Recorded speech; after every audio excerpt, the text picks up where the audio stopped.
Hello मेरे talented बच्चों, कैसे हो आप सब। तो आज हम स्टार्ट करेंगे स्टूडेंट्स एक्सरसाइज 1.1। आप लोगों का इंतज़ार फाइनली ख़त्म हुआ।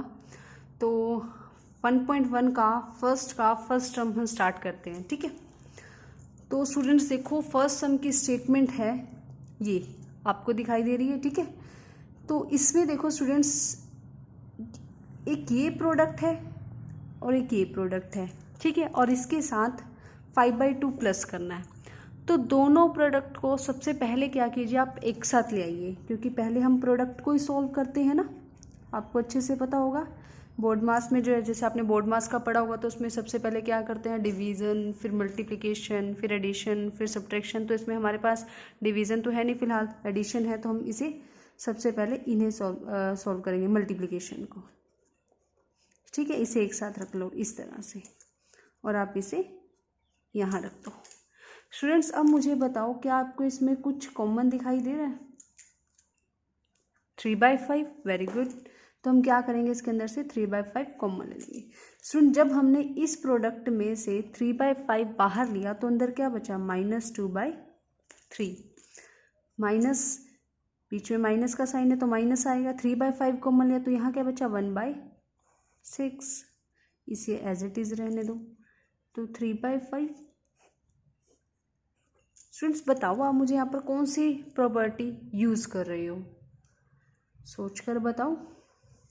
Yes, distributivity, distributive over subtraction, ठीक है। जो आपने आपकी फोर्थ प्रॉपर्टी है वही है ये, distributive property over subtraction, sorry, क्योंकि इसमें आप ये देखो, जो 3/5 है ये इसके साथ भी डिस्ट्रीब्यूट हो रहा है और इसके साथ भी डिस्ट्रीब्यूट हो रहा है, ठीक है। तो देखा, तो इस तरह से हमारे ये प्रॉपर्टीज़ फ़ायदे में आ रही हैं, जो हमने इतने अपने 4 लेक्चर हमने अपनी पिछले जो उन पे लगा दिए, प्रॉपर्टीज़ पे लगा दिए, तो वो यहाँ पर हमारे लिए इस तरह से बेनिफिशियल हो रही हैं, ठीक है। तो 3 को क्या करेंगे, 6 से डिवाइड, 2 को 2 से किया -4, 6 को 6 से डिवाइड किया 1, 1 1 जा 1 प्लस 5/2। अब -4 -1 -5, तो 5 से 5 कैंसिल आउट हो गया, 3 1 जा 3, 3 2 जा 6, तो -1/2 प्लस 5/2, एलसीएम विल बी 2, तो minus plus 5 which is 4/2, answer will B 2, ठीक है स्टूडेंट्स। तो ये जो सम है देखो कितना इजी हो गया, just because of the study of properties. Students अगर हमारे पास हमने अगर स्टडीज़ नहीं, प्रॉपर्टीज स्टडी नहीं की होती, तो स्टूडेंट्स पहले इसे मल्टीप्लाई करते, फिर इन्हें मल्टीप्लाई करते, फिर आप इसे ऐड करते, उनका एलसीएम लेते, मतलब बहुत ज़्यादा लेंथी प्रोसेस हो जाती है और बहुत ज़्यादा कॉम्प्लेक्स हो जाता इसे सॉल्व करना। तो इसी वजह से हम इसे प्रॉपर्टी की हेल्प से इजीली सॉल्व कर पा रहे हैं। मैंने आपको पहले ही बताया था कि हम प्रॉपर्टीज़ क्यों यूज़ करते हैं, ताकि जो हमारी कैलकुलेशन है वो ईजी हो जाए, ठीक है। तो अब हम करेंगे इसका सेकेंड पार्ट करते हैं स्टूडेंट। तो ये है हमारा सेकेंड स्टेटमेंट स्टूडेंट्स। तो देखो स्टूडेंट्स, इसमें हमें 3 प्रोडक्ट दिखाई दे रहे हैं, 1 is this, second is this and third is this. तीनों प्रोडक्ट को हम क्या करेंगे, पहले तो हमने दोनों प्रोडक्ट को एक साथ ले लिया था, पर इसमें स्टूडेंट्स हम उन्हीं 2 प्रोडक्ट को एक साथ लेंगे जिसमें हमें एक रेशनल नंबर कॉमन दिखाई दे रहा है। तो yes, of course this is the first and third product जिसमें हमें 2/5 कॉमन दिखाई दे रहा है। तो हम क्या करते हैं, पहले इन्हें एक साथ रख लेते हैं, प्लस 1/14 इंटू 2/5, हम इसे इस तरह से लिखेंगे, माइनस 1/6 इंटू 3/2, इसे साइड में ले जाएंगे, ठीक है। इसे इस तरह से रख लो। तो स्टूडेंट्स सेम कौन सी प्रॉपर्टी है, distributive over addition, very good. तो हम यहाँ लिख लेते हैं by distributive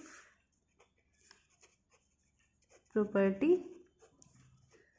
over addition, multiplication over addition, ठीक है।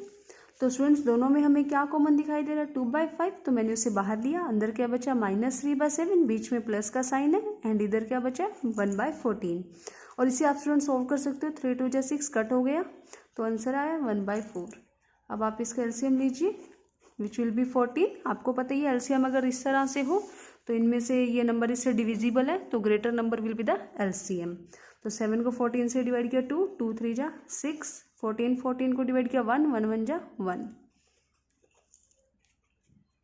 तो -6 + 1 -5/14 1/4, ये इससे कैंसिल आउट हो जाएगा, 2 1 जा 1, 2 7 जा 14, तो -1/7 -1/4। तो इसका एलसीएम लेते हैं स्टूडेंट, 7 4 जा 28, तो इसे जब एलसीएम लेंगे तो 7 को 28 से डिवाइड किया 4, 4 को -1 से मल्टीप्लाई किया -4, सिमिलरली सेम हियर, तो आंसर विल बी -11/28। देखो स्टूडेंट कितना आसान सम था। ठीक है, अब हम अपना सेकेंड सम करेंगे। स्टूडेंट सेकेंड सम में इसने बोला है write the additive inverse, additive inverse लिखना है। तो जो फर्स्ट पार्ट है 2/8, देखो मैंने आपको बताया था एडिटिव इनवर्स में हम क्या करेंगे, अगर हमें पॉजिटिव रेशनल नंबर दिया तो हम उसका नेगेटिव रेशनल नंबर मानेंगे, क्योंकि एडिटिव इनवर्स क्या था, नेगेटिव ऑफ अ नंबर, तो हम इसे क्या करेंगे, इसका नेगेटिव नंबर लिखेंगे। सिमिलरली -5/9, तो answer will B 5/9। Very good. Next is -6/-5, तो स्टूडेंट्स ये एक नेगेटिव नंबर नहीं है, this is a positive rational number, because इसके अंदर से इस तरह से ये माइनस कट हो जाता है, बचता है 6/5, तो इसका आंसर क्या होगा, -6/5। Very good. नेक्स्ट इज 2/-9, तो स्टूडेंट्स ये नेगेटिव है, आप इसे क्या करोगे, पॉजिटिव बनाओगे, तो ये क्या हो जाएगा, इसका एडिटिव इनवर्स। नेक्स्ट इज 19/-6, तो ये भी नेगेटिव है, इसे पॉजिटिव बनाएंगे तो पॉजिटिव इसका क्या होगा, 19/6, which is additive inverse of 19/-6। ठीक है स्टूडेंट्स। नेक्स्ट क्वेश्चन हमें क्या कहा हुआ है कि इसे वेरीफाई कीजिए, verify -(-x) is equal to x। तो इसका जो फर्स्ट पार्ट है पहले हम वो करेंगे, फिर सेकंड करेंगे। फर्स्ट पार्ट में स्टूडेंट उसने बोला है x is equal to 11/15, it means मुझे x की वैल्यू क्या पुट करनी है, 11/15। तो आप इसे इस तरह से कर लीजिए, left hand side right hand side, left hand side में लिखिए इस तरह से, राइट हैंड साइड में लिखिए इस ऐसे। देखो जहाँ जहाँ पे स्टूडेंट्स x की, जहाँ पे x है ना वहाँ पे x की वैल्यू पुट कर दो बस, और कुछ नहीं करना।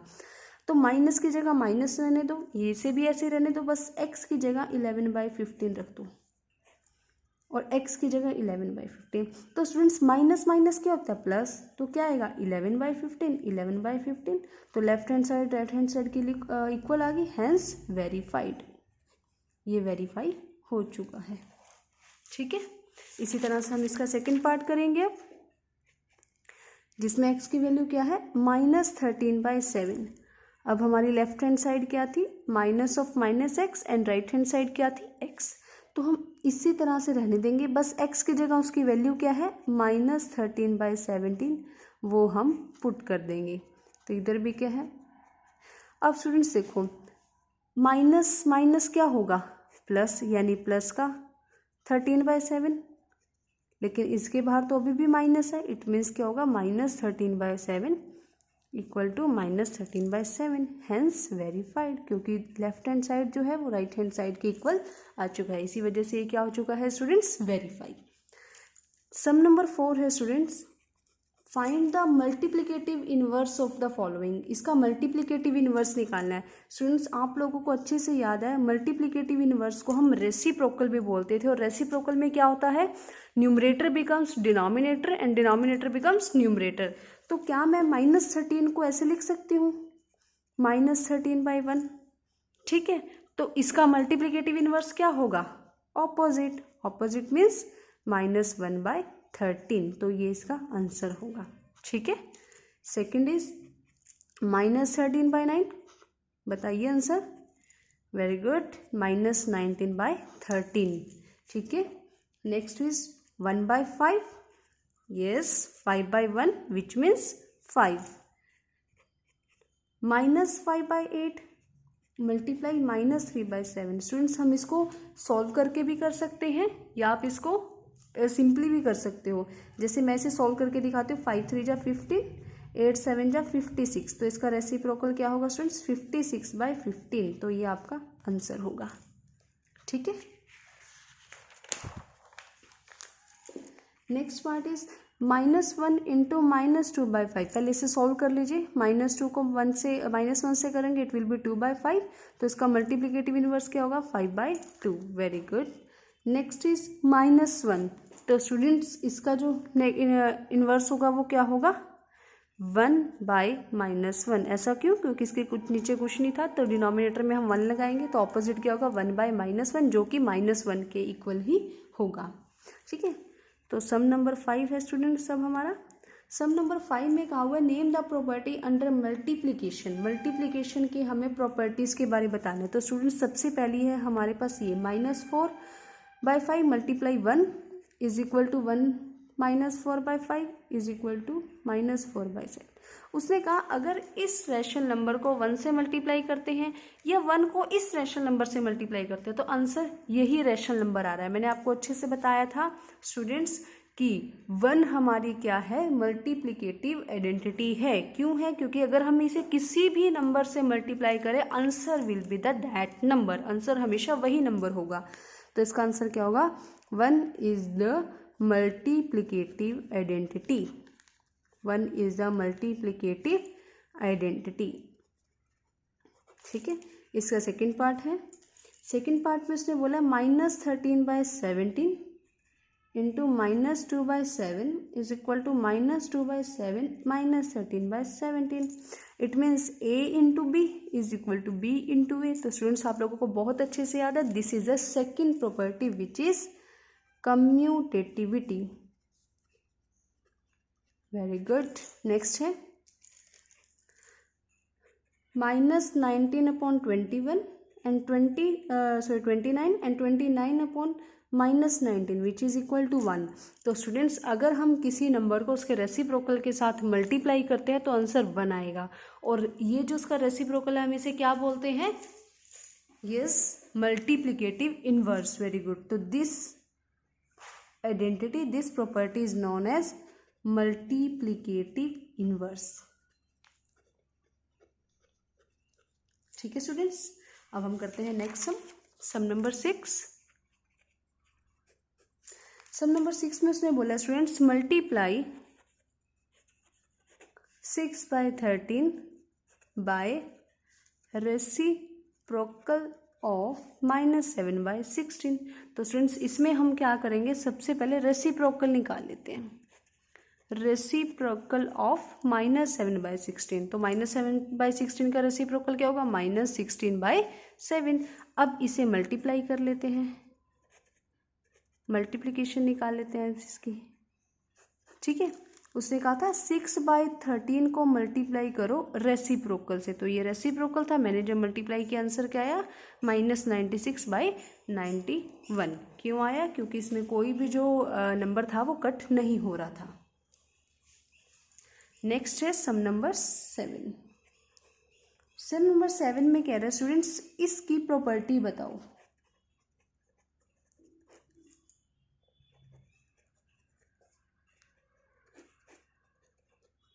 स्टूडेंट्स आप लोगों को अच्छे से याद है 3 नंबर्स होते हैं, इस तरह से हम मल्टीप्लाई करते हैं तो वो कौन सी प्रॉपर्टी होती है, एसोसिएटिविटी। Very good. कौन सी प्रॉपर्टी है वो, एसोसिएटिविटी।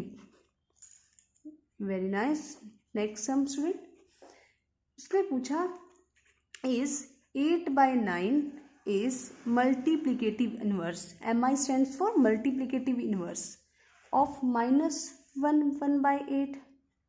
ठीक है, y और y नॉट कि क्या 8/9 मल्टीप्लिकेटिव इनवर्स है -1 इंटू 1/8 का। तो स्टूडेंट्स आप लोगों को अच्छे से याद होगा मल्टीप्लिकेटिव इनवर्स कब होता है, तभी होता है जब क्या होगा, उन दोनों का प्रोडक्ट, यानी उन दोनों को जब मल्टीप्लाई किया जाएगा तो आंसर 1 हो। तो हम चेक कर लेते हैं, इसे चेक करते हैं। 8/9 मल्टीप्लाई, आप इसे सॉल्व करके देख लीजिए। 8 1 जा 8, 8 में 1 ऐड किया 9, तो -9/8 कट, तो आंसर आया स्टूडेंट -1, और हमें आंसर क्या चाहिए था, 1। तो this is wrong. It means 8/9 is not multiplicative of -1/8, -1 into 1/8। तो हम आंसर लिखेंगे no, because their product is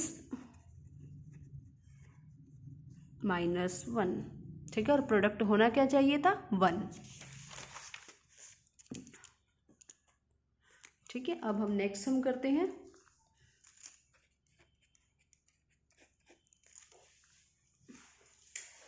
some number 9 है, is 0.3 is multiplicative inverse of 3 1/3 y and y note. तो सिमिलरली सेम स्टूडेंट्स हम इसी तरह ही चेक करेंगे। पहले हम इसे सॉल्व कर लेते हैं। 3 3 जा 9, 9 में 1 ऐड किया 10, 10/3। तो हम इसको कैसे चेक करते हैं, इसकी वेरिफिकेशन कर लेते हैं, चेक बोलेंगे। तो 0.3 को 10/3 से मल्टीप्लाई करके देखते हैं। तो इसे मैं 3/10 लिख सकती हूँ, क्योंकि डेसिमल के बाद 1 डिजिट है, तो 1 के बाद 1 0 ही आएगी। तो 3 से 3 कैंसिल हो गया, 10 से 10, आंसर इज 1। Very good. तो yes, because their product is 1, ठीक है। अब हम नेक्स्ट सम करते हैं स्टूडेंट्स, 10th सम। 10th सम में स्टूडेंट्स उसने बोला है, write the rational number that does not have any reciprocal. वो नंबर बताओ जिसका कोई रेसिप्रोकल नहीं होता। तो students you know very well that number is 0। Very good, because 0 has no reciprocal.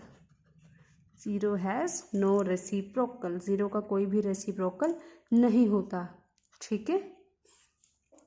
The rational number that are equal to the reciprocal, वो rational number बताओ जो अपने रेसिप्रोकल के इक्वल हैं। तो स्टूडेंट्स वो नंबर होंगे 1, क्योंकि 1 का अगर मैं रेसिप्रोकल करूंगी तो 1 ही रहेगा। सिमिलरली -1 का अगर मैं रेसिप्रोकल करूंगी तब भी क्या रहेगा, -1। तो आंसर क्या होगा इसका स्टूडेंट्स, 1 एंड -1। थर्ड उसने स्टूडेंट्स क्वेश्चन किया है, the rational number that is equal to its negative. वो नंबर बताओ, वो रेशनल नंबर बताओ जो उसके नेगेटिव के इक्वल है। तो स्टूडेंट वो नंबर भी क्या होगा, 0। तो 0 is the number that is equal to its negative. ये अपने नेगेटिव के इक्वल है, ठीक है। क्योंकि 0 को अगर हम उसके आगे माइनस का साइन लगाएंगे तो भी क्या होगा, वो 0 ही होगा। तो 0 is a number that is equal to its negative. तो लास्ट स्टूडेंट है सम इसका, sorry, that is filling the blanks. तो हम वो सम अब करते हैं। लास्ट सम है students filling the blanks. First filling the blanks में क्या है, the number 0 has dash reciprocal. 0 के कितने रेसिप्रोकल होते हैं। तो मैंने आपको स्टूडेंट प्रीवियस क्वेश्चन में ही बताया है कि 0 का कोई भी रेसिप्रोकल नहीं होता। तो answer will be no, 0 has no reciprocal, ठीक है। नेक्स्ट स्टूडेंट्स ने पूछा है, the number dash and dash are their own reciprocal. वो नंबर्स बताओ जो खुद के ही रेसिप्रोकल हैं। ये भी मैं आपको प्रीवियस क्वेश्चन में बताया स्टूडेंट, 1 एंड -1। थर्ड है कि रेसिप्रोकल ऑफ -5, -5 का रेसिप्रोकल क्या होगा, खुद बताओ। यस, वेरी गुड, -1/5 या फिर हम इसे -1/5 इस तरह भी लिख सकते हैं। दोनों आंसर करेक्ट हैं। Reciprocal of 1/x, very good, x/1 which means x। Next, the product of 2 rational number, product of 2 rational numbers is always a dash, ठीक है। तो अगर 2 रेशनल नंबर को मैं आपस में मल्टीप्लाई करती हूँ, यानी उनका प्रोडक्ट निकालती हूँ, तो आंसर क्या होगा। तो हम चेक कर लेते हैं। वैसे आप टैलेंटेड हो, आप लोगों को बहुत अच्छे से आता है, पर फिर भी मैं आपको एक बार एग्जांपल बता रही हूँ। For example 2 and 4, answer will B 8 which is a rational number. 7/4 और 3/6, 3 1 3, 3 2 6, तो 7/8। तो rational number into rational number, answer will be rational number. Very good, तो answer will be rational number, ठीक है। लास्ट है student, the reciprocal of a positive. अगर किसी positive rational number का हम रेसिप्रोकल करेंगे तो वो हमेशा क्या होगा, पॉजिटिव। वेरी गुड, आप लोग सच में बहुत टैलेंटेड हो स्टूडेंट्स। तो इसका क्या होगा, पॉजिटिव ही होगा। कैसे, अगर मान लो एक रेशनल नंबर है 7/4, अगर मैं उसका रेसिप्रोकल करती हूँ स्टूडेंट्स, तो वो क्या नेगेटिव थोड़ा बनेगा, पॉजिटिव ही रहेगा, तो इसलिए reciprocal of a positive rational number is always positive. तो स्टूडेंट्स ये थी आपकी एक्सरसाइज 1.1। आई होप आप लोगों को बहुत अच्छे से क्लियर होगी, आपको इसके सारे सम अच्छे से आते हैं and you will definitely score highest marks in your class. ठीक है, तो मिलते हैं आपसे स्टूडेंट्स नेक्स्ट वीडियो में। बाय बाय मेरे टैलेंटेड बच्चों, बाय बाय।